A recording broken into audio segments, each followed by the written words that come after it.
Welcome to judicial wings. Already हम लोग chapter 34 तक कंप्लीट कर चुके थे। अब जो आगे हम लोग करने जाएंगे ये बेल है तुम्हारा चैप्टर 35। जो पहले तुम्हारा चैप्टर 33 रहता था, अब ये हो गया है चैप्टर 35। इसका MCQ आज कंप्लीट करेंगे, ठीक है। इसको एक ही वीडियो में कंप्लीट करने का कोशिश करेंगे हम जितना हो पाए, ठीक है। प्लीज़ वीडियो को लाइक शेयर और सब्सक्राइब कर दिया करो। और हम लोग का टेलीग्राम ग्रुप है, आप वहाँ पे भी ज्वाइन कर सकते हो। उस पर कुछ बुक्स वगैरह भी अपलोडेड हैं, और जो मॉक्स होंगे फ्री वाले सारे मॉक्स मैं वहाँ पे अपलोड करते जाऊँगा। टेलीग्राम ग्रुप है हम लोग का, जुडिशियल विंग्स करके चैनल सर्च करोगे उसी पे मिल जाएगा तुमको। उस पर हमारा ऑलमोस्ट 22,000 लोग हैं उसमें ग्रुप में, वो ग्रुप भी आप ज्वाइन कर सकते हो चाहो तो। और आज हम लोग ये चैप्टर 35 कर रहे हैं बेल का। बहुत इम्पोर्टेंट चैप्टर होता है, जो एग्ज़ाम वगैरह पहले दिए होंगे उनको अच्छे से पता होगा इसका इम्पोर्टेंस। तो बिना टाइम वेस्ट किए बेल का शुरू करते हैं। MCQ question number 1, which chapter of BNSS provide for provision related to bail and bail bond. Chapter 35 है D. Second, which section provide for taking bail into bailable offences. Bailable offences में bail का कहाँ पे position दिया हुआ है तुम्हारा, तो ये तुम्हारा 478 जो पहला ही सेक्शन है ना उसी में मेंशन्ड है। बेलेबल ऑफेंसेस में बेल, तो बेल बेलेबल में कोर्ट भी दे सकता है और पुलिस वाला भी दे सकता है। Question number 3, for the purpose of 478 person shall be arrested. Person shall be arrested shall be, उसका क्या किया जाएगा। A. Presumed to be indigent person if the person is unable to give bail immediately after his arrest. Presumed to be indigent if that person is unable to give bail within 1 week of his arrest. फिर C. Court shall not draw any such presumption. D. There is no question of drawing such presumption as to the offence is bailable, and that person shall be released on bail even though he is unable to furnish sureties. B होगा तुम्हारा 1 week में अगर वो नहीं दे पाता है तो उसको इंडिजेंट माना जाएगा, ठीक ना। ये मेंशन है तुम्हारा 478 में ही।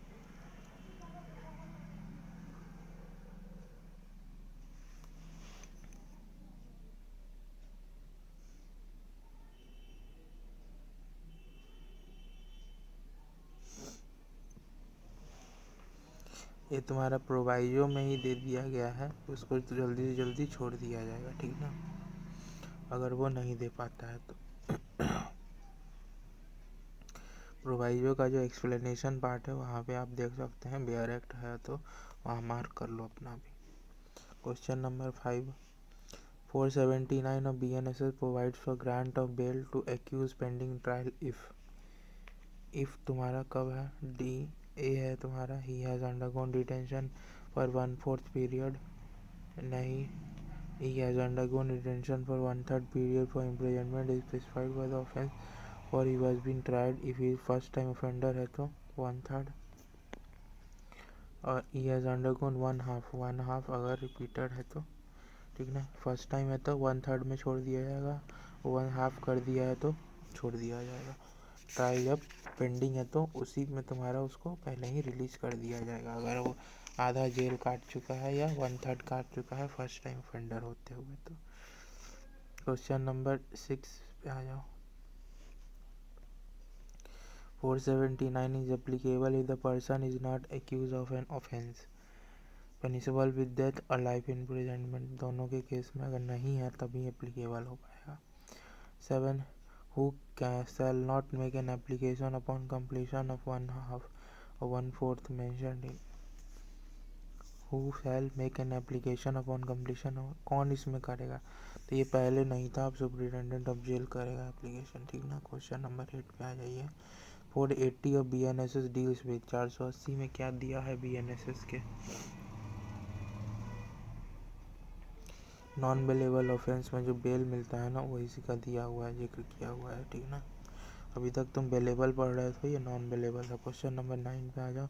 In case of non-bailable offence under 480 BNSS, magistrate can release the person produced before him on bail. कब 480 में मजिस्ट्रेट रिलीज कर देगा, कब करेगा? पहला, if the offence is punishable imprisonment up to 10 years. B, if the person does not appear to be guilty of offence punishable with death or life imprisonment.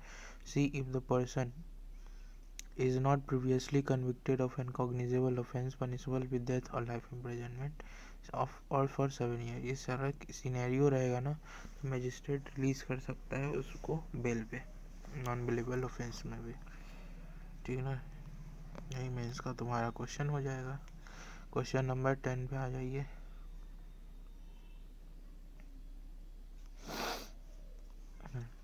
Which of the following is not correct regarding provision of bail in non-bailable offences? पहला, bail may be granted if the court concerned comes to the conclusion that prosecution has failed to establish case prima facie. इस ground पे दिया जा सकता है bell.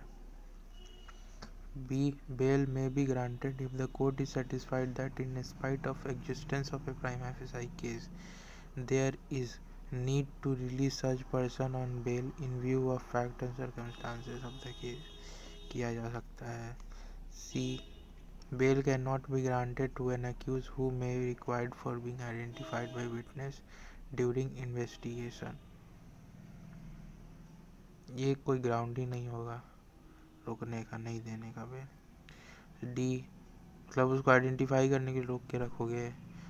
D, if the offence is punishable with death और life imprisonment, no person can be release on bail without giving opportunity of being heard to public prosecutor. ये सही है, सी होगा तुम्हारा आंसर, ठीक ना। 11 पे आ जाइए। Question number 11, which section provides for bail to require accused to appear before next appellate court, ठीक ना। नेक्स्ट एपलेट कोर्ट में अपीयर करने के लिए किस में तुम्हारा कंपल्सरी किया गया है?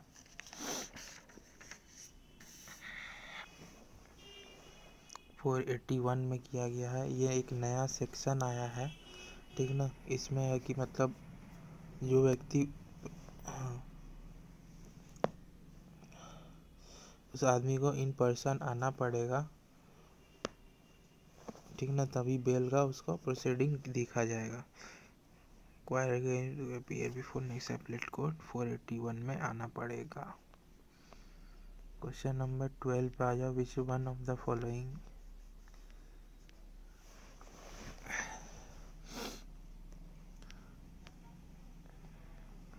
Which one of the following sections of BNSS provide for anticipatory bail? 482 में दे दिया गया है, ठीक ना। B, 13, the bail granted to a person who is apprehending arrest is called anticipatory bail, हो जाएगा C।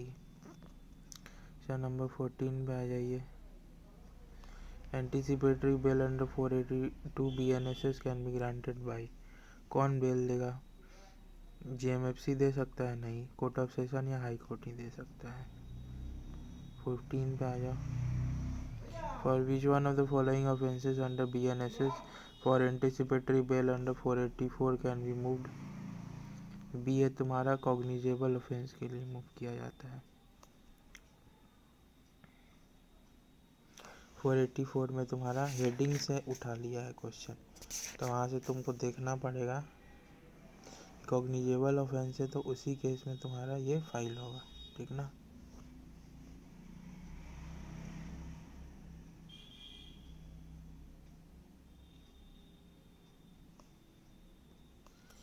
क्वेश्चन नंबर 16 पे आ जाओ। Bail to a person apprehending arrest A can be granted by high court और court of session, सही है।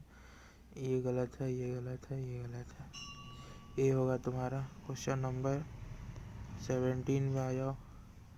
Can anticipatory bail be granted in respect of bailable offences and if so in what circumstances? A है anticipatory bail can not be granted in bailable offences.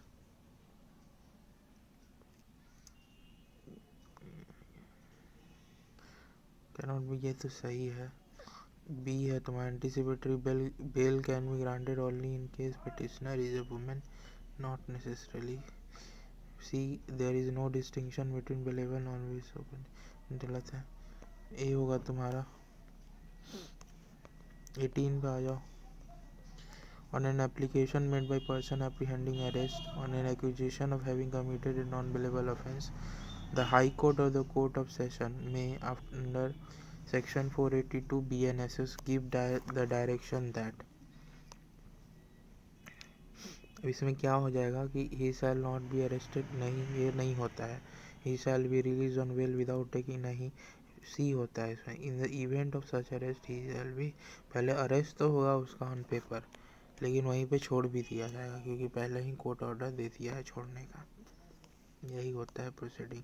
Number 19, filing of FIR is a condition precedent to exercise of power under 482 BNSS। This statement is, ये गलत है, जरूरी नहीं है। FIR नहीं भी हुआ है तब भी आपको लगता है कि अरेस्ट हो सकता है, तब भी आप बेल के लिए जा सकते हैं। Question number 20, special power regarding bail under 483 BNSS is referred on. 483 में स्पेशल पावर बेल का वो किसके ऊपर दिया गया है? 483 के अंडर। बेयर एक्ट में भी देख सकते हो special power of high court और सेशन कोर्ट रिगार्डिंग बेल, तो ये हो जाएगा तुम्हारा बेयर एक्ट का ही क्वेश्चन है। क्वेश्चन नंबर 21 पे आ जाइए। 483 BNSS provides special power of high court session court, ये हो जाएगा। 22, विच section provide that amount of bound executed shall not be excessive. 484 में मेंशन दिया हुआ है, ये नहीं कि अनरीजनेबल अमाउंट नहीं मांगा जा सकता है। क्वेश्चन नंबर 23, विच अथॉरिटी में required that bail required by the police officer और मजिस्ट्रेट बी रिड्यूस्ड, उसको घटाया जाए। Required that the bail required by the police officer और मजिस्ट्रेट बी रिड्यूस्ड, किससे मतलब किया जा सकता है रिक्वेस्ट? A एंड B में दिया है, हाई कोर्ट या कोर्ट ऑफ सेशन के पास जा सकते हैं। 24, general rule in relation to fixing the amount of any bond under provision as to bail and bail bonds of BNSS is that it should not be excessive. C है, यही term use हुआ है तो वही को लिख दिया यहाँ पे। क्वेश्चन नंबर 25 पे आ जाइए। Under which provision can the court issue a warrant of arrest against a person released on bail and require him to furnish sufficient securities। ठीक ना, इसमें तुम्हारा वारंट ऑफ अरेस्ट रिलीज किया जा सकता है, पर्सन के अगेंस्ट किया जा सकता है, and require him to furnish sufficient securities. ठीक ना, 488 में दिया है ये वाला पार्ट। ठीक ना, power to order sufficient bail when that first taken is insufficient. ठीक ना, सफिशिएंट बेल देने का अधिकार है इसमें लेने का। फिर number 26, which section provides that for declaration of sureties as to number of person to whom they stood sureties.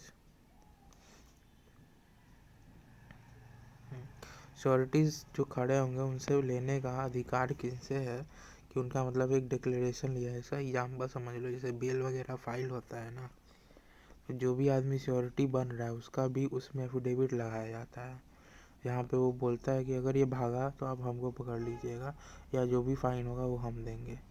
तो ये तुम्हारा 486 में मेंशन्ड है। ठीक ना, डिक्लेरेशन बाय द श्योरिटीज, ये तुम्हारा बेयर, ये जो भी हाई कोर्ट होंगे या जहाँ पे भी ये बेल वगैरह फाइल होता है एंटीसिपेटरी मोस्टली, उसमें तुम्हारा इनका भी श्योरिटीज़ का भी डाला जाता है, नाम पता सब कुछ, कि भाई अगर भागा वो तो ये गारंटी ले रहे हैं तो इनको धरा जाएगा, इनसे पूछा जाएगा कहाँ गया।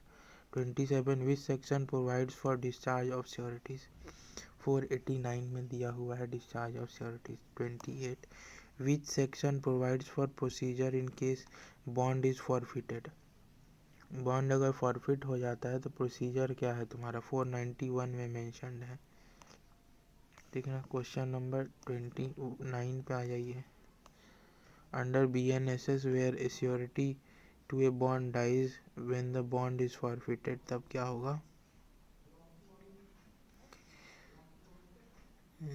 लाइबल नहीं किया जाएगा क्योंकि मर गया ना, श्योरिटी ही मर गया, तो उसको रिलीज कर दिया जाता है। Shall be discharge from liability in respect of the bond, discharge of liability. अब श्योरिटी तो वही है तुम्हारा 489 में मेंशन्ड है, अगर उसका डेथ हो जाता है तो उसका श्योरिटी को डिस्चार्ज कर दिया जाता है।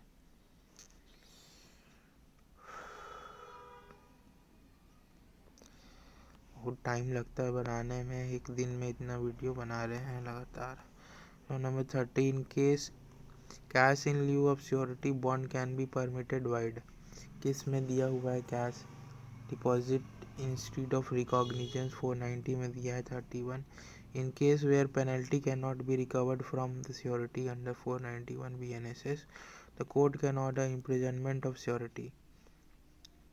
ठीक है, अगर 491 में पेनल्टी रिकवर नहीं हो पाता है BNSS के अंडर, ठीक ना, तो कितने दिन का इम्प्रिजनमेंट होता है? 1 महीने का। ठीक ना, कितने महीने का होता है? 6 महीने का, 1 साल का, 1 महीने का, या 6 महीने, या यही 6 महीने का ही होता है civil.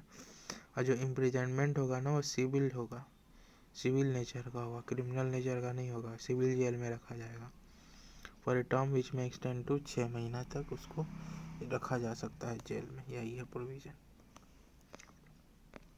Question number 32, which section provides for cancellation of bail and bail bond. Bail bond और बेल के कैंसिलेशन वाला प्रोसीडिंग कहाँ पे है तुम्हारा? कैंसिलेशन ऑफ बेल बहुत इंपॉर्टेंट होता है, ठीक ना। ये तुम्हारा मेंशन कहाँ पे है? 492 में मेंशन है cancellation of bond and bail bond. Cancellation of bail तुम्हारा 2 जगह दिया हुआ है, 480 में दिया हुआ है, 483 में दिया हुआ है। वो टॉपिक देख लेना, बहुत इंपॉर्टेंट होता है। इससे बेल बॉन्ड का बात हो रहा है ना। Cancellation of bond and bail bond ये 492 में दिया हुआ है, इतना इंपॉर्टेंट नहीं है। Cancellation of bail is important topic, आ भी आता है मेंस में 433। Which of the following provision deals with appeal from order under 491 BNSS 495 में मेंशन है, ठीक ना। Bail is an important chapter, इस पे अगर आप हो सके तो इसको थोड़ा डिटेल में पढ़ लेना और मेंस से पर्सपेक्टिव से कुछ क्वेश्चंस कुछ टॉपिक वाइज बना लेना, ठीक ना, क्योंकि बहुत इंपॉर्टेंट हो जाता है ये चैप्टर।